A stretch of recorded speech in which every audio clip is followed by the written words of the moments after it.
Hi guys, welcome back. Rahul here, and today we are in the countryside in Blue Mountains over a place called Boonderu. This place is a nice weekend getaway for those in Sydney, what they call a picturesque, relaxing mountain stay.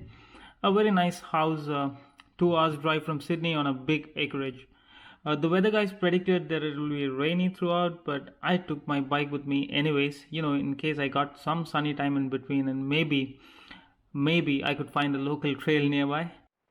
Well, I was lucky as far as the first part was concerned when the rain gods decided to take a break on the second day for a short time. But then the area was majorly hilly with ups and downs, and hence wasn't an ideal place for a bike ride. The first chance I got, I took my bike out for a spin, but as I said, I couldn't ride a lot because of the steep descents, which I didn't mind. But the climbs that followed, God, that was tough. Alright, without ranting much, let me get to the subject for this video, which is the major upgrades on the Marlin 7 2021 model. I had already covered some of these on my review video of the bike after using it for the good part of last year and of course this year. So if you haven't, do check out that video. So just so you know, out of the Marlin series, the 7 had the biggest changes for the 2021. Now for the new version, obviously there are the color changes. The old ones came with two options, red and emerald iris, and sorry, these were replaced by the new colors. One the navy blue and then the red orange combination. Now Trek has all these fancy names for all these colors, and for the new model the orange and red combo was a bit too flashy for my liking, but it might look really pleasing and eye-catching to some. I like the navy blue one and I got one of those. It managed that stealth classy look without losing on that modern style quotient, but that to me is just the surface and definitely didn't make top list while considering this bike.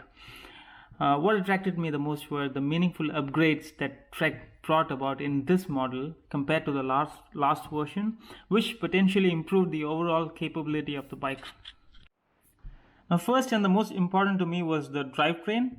Going from the 2x9 to 1x10 was a considerable game changer, according to me. Not that I have ridden 2x drivetrains a lot. I could easily see how much this change made my life easier, especially while trying to change gears frequently on terrains with ups and downs.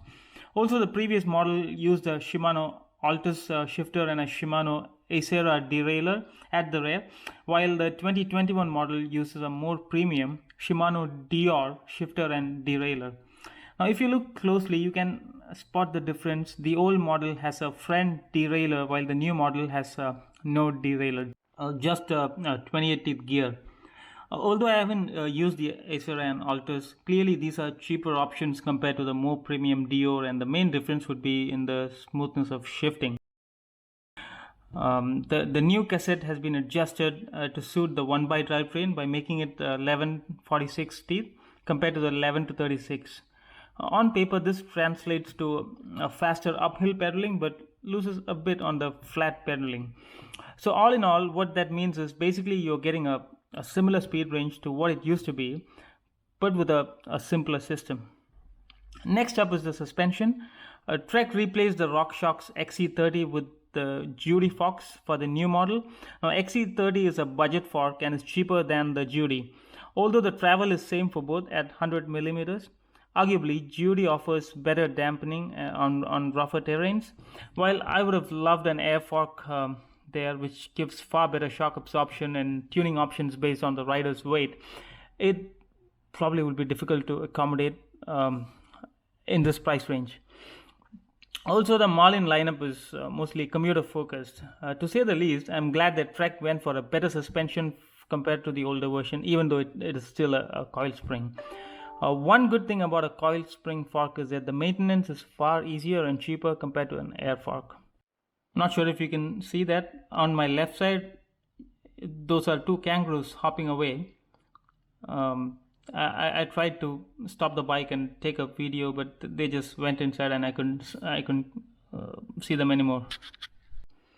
There also seems to be a marginal reduction in the weight by about 300 grams for the 2021 model. Other than that, pretty much everything else is carried forward from the old model. The frame, the geometry, the brakes, the seat, the tires, etc. So to put in a nutshell, with all the recent changes, the new Marlin 7 rides smoother and more efficient with better riding and handling capabilities. And the best part is that all these goodies come at an extra cost of just $50. So it's a no-brainer to conclude that the value to price ratio of the bike has far increased, making it more desirable. Now, just a reminder, guys, I own the 2021 model, but I haven't actually ridden the older version. So all my conclusions are based on the fact that since the new parts in the 2021 are better on paper and expensive, technically this should result in an improved real-world performance. Let me know if you think I've missed anything in the list of upgrades. Thanks for tuning in. See you guys in my next video.